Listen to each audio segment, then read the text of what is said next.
No dia 2 de outubro deste ano, mais de 150 milhões de eleitores vão escolher os futuros ocupantes das Assembleias Legislativa e do Congresso Nacional, além de governantes estaduais e o presidente da República.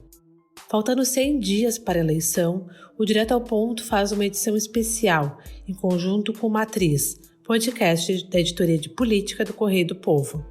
Neste episódio, na companhia da jornalista Maureen Xavier, vamos falar sobre o calendário eleitoral, a polarização e as ações para coibir as desinformações nesta eleição. Eu sou Brenda Fernandes, sejam bem-vindos.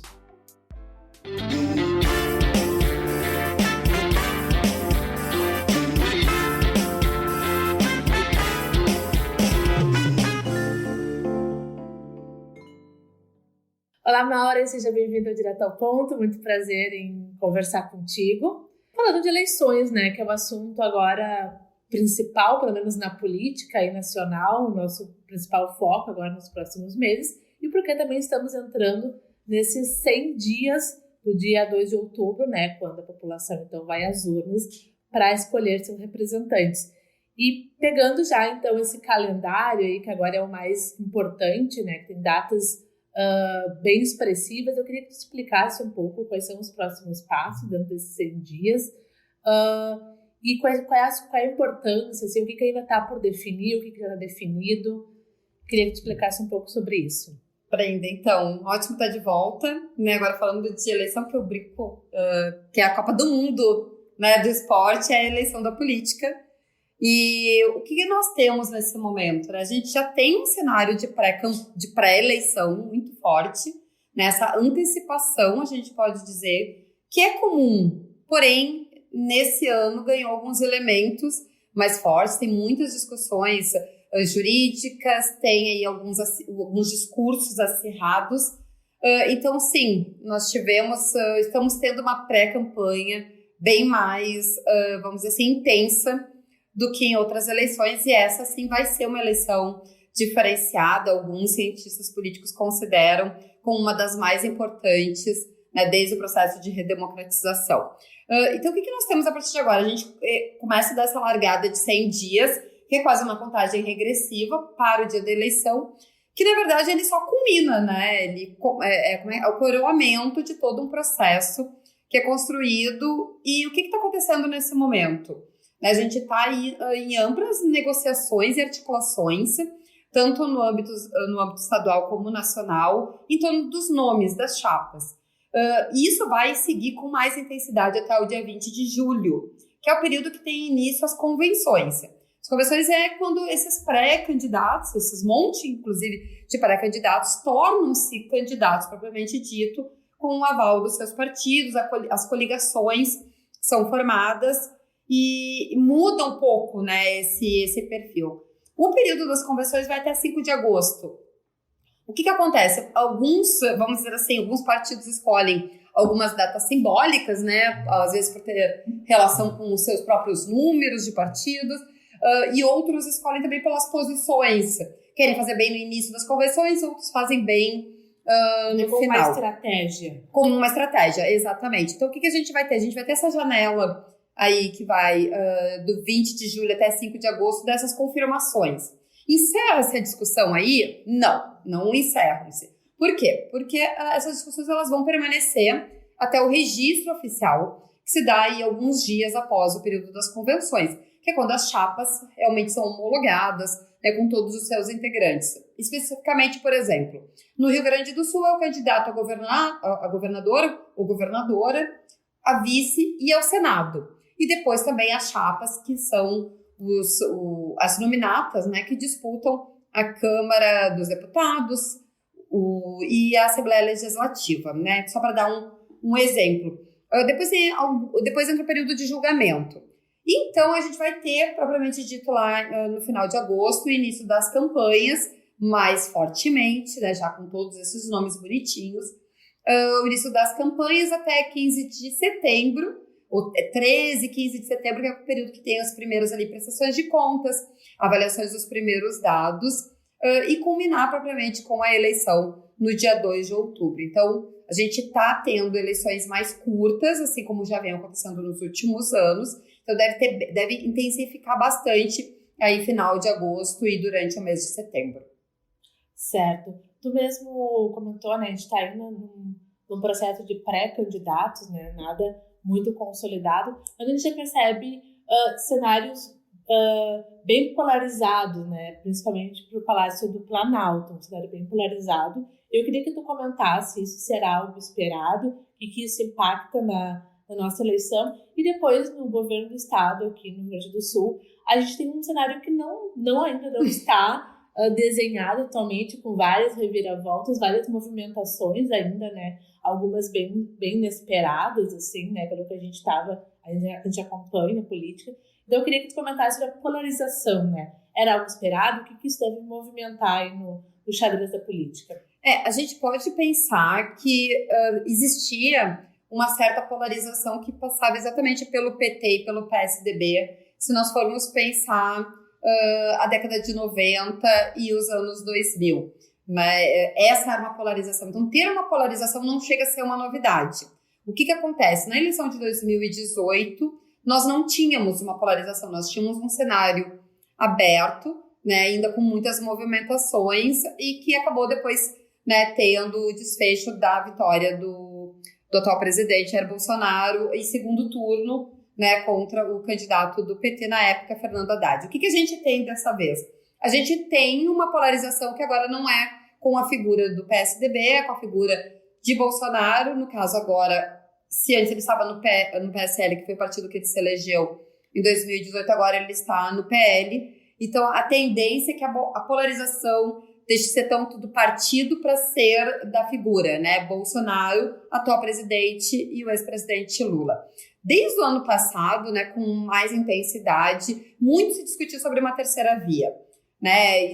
Vários partidos tentaram articular, teve vários nomes que, vamos dizer assim, foram lançados nesse cenário, nessa tentativa de emplacar, e gradativamente muitos não foram vingando, né? Foram saindo dessa disputa. Então hoje a gente tem um número ainda grande de candidatos com um pequeno quantidade ou expressão, vamos dizer assim, de votos. A gente tem também nesse cenário o Ciro Gomes, que já é um candidato que não é a primeira vez que está concorrendo à presidência, então ele já tem uma visibilidade, ele está ali, dependendo da pesquisa, pontuando entre 7% e 8%, mas nesse momento o que indica é que vai ficar concentrada nessa polarização, uma vez que os dois principais candidatos, né, Bolsonaro e Lula, eles têm um contingente grande de votos, né, ou de intenção de votos nesse momento. Então, a tendência é que essa polarização permaneça. Ao mesmo tempo, os outros candidatos vão tentar romper. Se vai dar tempo, para muitos especialistas não dá mais tempo. Quer dizer, nós temos aí 100 dias, basicamente, são 3 meses, né, e meio, é pouco tempo para fazer. Claro que a gente vai ter o início da campanha, mais acentuado do lado de fora, então há uma tendência de que alguns dessas posições mudem, de que alguns candidatos consigam mais visibilidade, porém, na avaliação de muitos cientistas políticos, vai ser difícil quebrar essa polarização. Aqui no estado, o cenário é ao contrário, né? Aqui a gente tem, sim, alguns pré-candidatos tentando, vamos dizer assim, replicar essa polarização nacional. Mas o que a gente vê ainda é um cenário muito em aberto, a gente teve algumas reviravoltas e a expectativa é que outras aconteçam nesse período de negociação, até porque tem muitos partidos que ainda não se posicionaram e porque tem de uma figura, né, que era do então governador, agora ex-governador Eduardo Leite, de como ele ia se posicionar nesse cenário.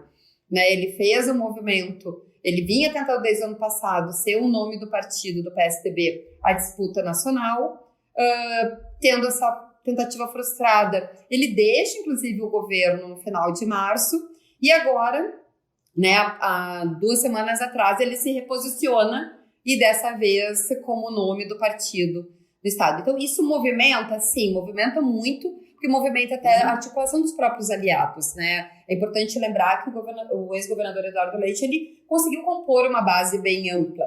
Então, a partir de agora, os partidos estão se reorganizando sobre o que também representa a chegada, né, do governador Eduardo Leite. Mas, sim, deverão ainda acontecer algumas mudanças. O cenário, sim, aqui está bem indefinido ainda. Também acho que é importante destacar que também essa polarização que a gente vê em nível nacional entre um polo de esquerda e um de direita não é historicamente o que acontece no Estado também, né? Pelo menos nos últimos anos. Então, exatamente. A gente pode até pensar assim, especificamente na última eleição. Né? Na última eleição aqui para o Estado, em 2018, a gente teve 2 candidatos que representavam a direita, ou que se posicionavam mais ao centro. Né? Então, a gente, assim, em outros anos, nós tínhamos um candidato da esquerda e um da direita no segundo turno. Dessa vez, não. Então, representam, inclusive, um desafio, né, para a esquerda marcar presença no segundo turno dessas eleições. Mauro, tem alguns elementos, como tu falou no início, que marcam essa eleição também de forma bem contundente, e uma delas são as fake news, né, as desinformações.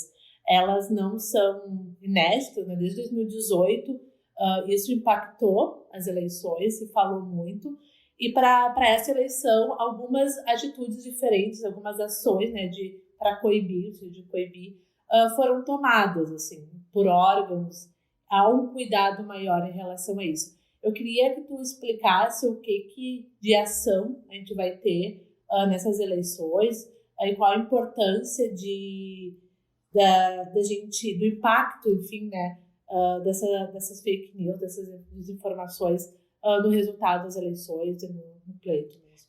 Então, em 2018, o próprio Tribunal Superior Eleitoral, daí a gente pega quem coordena as eleições, né, fez o meia-culpa em relação de não ter feito exatamente o diagnóstico do impacto das fake news. E acho que é importante a gente voltar assim, um pouco nessa questão do conceito. Né? Fake news tem capacidade de influenciar um voto? Essa talvez seja uma grande incógnita. Por quê? Porque muitas vezes ela representa informações que podem direcionar, né, uma opção do eleitor. E a questão de uma eleição democrática é que o eleitor tenha um maior acesso de informações que sejam procedentes. Então, o que acontece? Em 2018, tiveram algumas informações, né, deturpando ou, de uma certa maneira, até direcionando determinadas ações e fazendo relações que poderiam comprometer o voto, né? Como o eleitor escolheria o seu candidato. Tendo essa meia-culpa, o impacto demorou muito para ser analisado e para te tentar reverter esse tipo de informação quando ela circula é muito difícil, né? Porque ela circula muito rapidamente e os danos dela tu calcula depois. Então, o que acontece? Desde 2020, o Tribunal Superior Eleitoral já tem se preparado no sentido de combater. Por quê? Porque esse tipo de informação, ela circula muito livremente, principalmente em algumas plataformas, né? Plataformas de redes sociais e plataformas de trocas de mensagem. Então, por exemplo, ao contrário de outras eleições, já teve contatos, já teve amplas articulações feitas junto com empresas que são responsáveis por essas plataformas e por essas redes sociais. A gente ouviu muito, por exemplo, em relação ao próprio WhatsApp, né, como são essas trocas de mensagens. Então, todo esse processo ganhou uma atenção especial, né? Mas o que acontece? Independentemente dessas ações, o principal é a questão da conscientização, né, dos eleitores e das pessoas, de uma maneira geral, de saber o que é o conteúdo que não é procedente e como ele vai compartilhar isso. Até pelos danos que pode causar. Por quê? Porque algumas fake news, às vezes, envolvem o próprio processo eleitoral, tentam criar, né, versões ou desacreditar determinados setários que só buscam, na verdade, tumultuar a discussão. Então, tem essas questões que são muito preocupantes. Agora, existem mais canais, tanto de confirmação de informação, como de denúncia. E eu acho que também é importante a gente citar que a justiça, como todo, tem feito um olhar mais severo em relação a esse tipo de compartilhamento de conteúdo e principalmente de punição, né? Exatamente no sentido de evitar. Mas acho que passa principalmente por uma conscientização maior, né? Antes de compartilhar qualquer conteúdo, mas também quando receber, tentar verificar exatamente a procedência, para daqui a pouco não estar consumindo e compartilhando uma informação que na verdade vai prejudicar. A gente sabe que quando tem eleição, né, assim como outras áreas, tem questões emocionais que são muito importantes, né? Então, quando às vezes são assuntos ou conteúdos que são muito espetaculosos, né, são muito chamativos, assim, eles podem ter algumas informações improcedentes. Então, todo esse cuidado com esse tipo de conteúdo vai ser, de novo, com certeza, um desafio para as eleições esse ano. E por conta também de tantas informações e desinformações, a gente tem acompanhado também que o Tribunal Superior Eleitoral também está se empenhando em refutar algumas notícias que envolvem principalmente urna eletrônica, né, e as eleições, tentando trazer com maior transparência os processos, os testes, né? Então, está tendo todo esse esforço. Como que tu vê o TSE se preparando para o pleito? Pois então, eu acho que acaba combinando um pouco com a informação em relação às próprias fake news, né?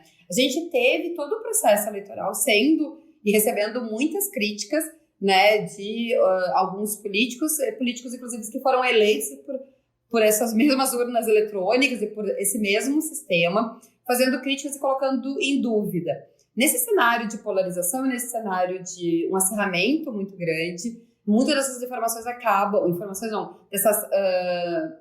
vamos dizer assim, desse tipo de conteúdo acaba ganhando uma relevância, gerando dúvidas, né?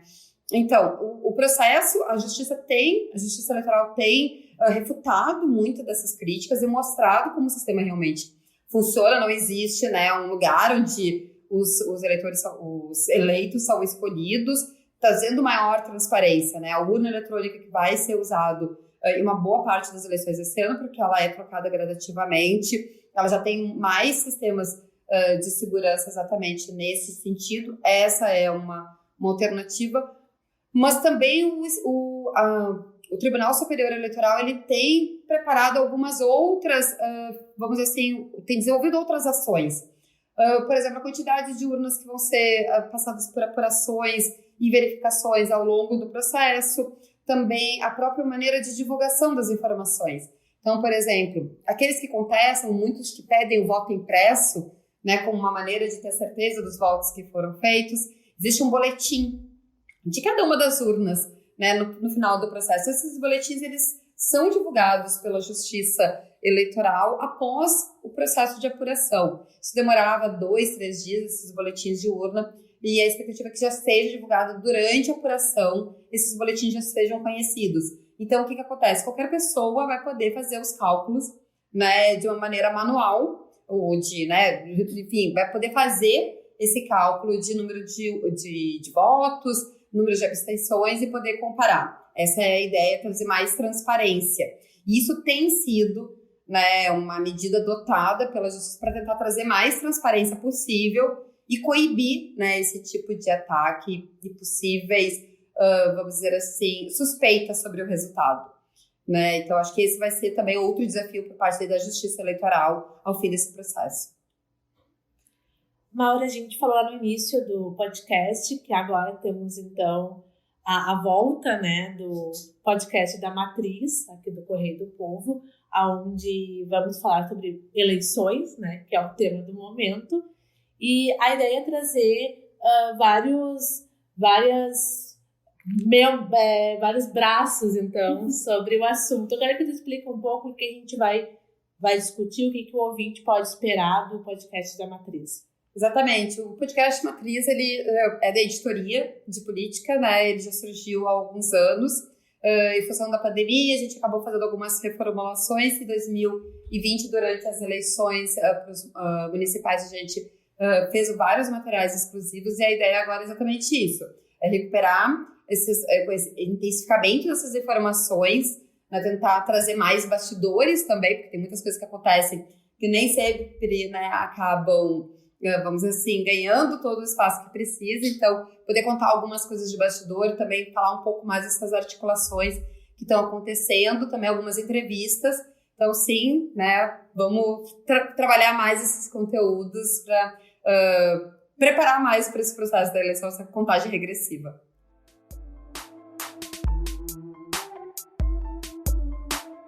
O episódio de hoje fica por aqui. A apresentação foi de Brenda Fernandes e a edição de Alif Alencar. Acompanhe a cobertura jornalística do Correio do Povo sobre as eleições também no site www.correiodopovo.com.br. Até a próxima!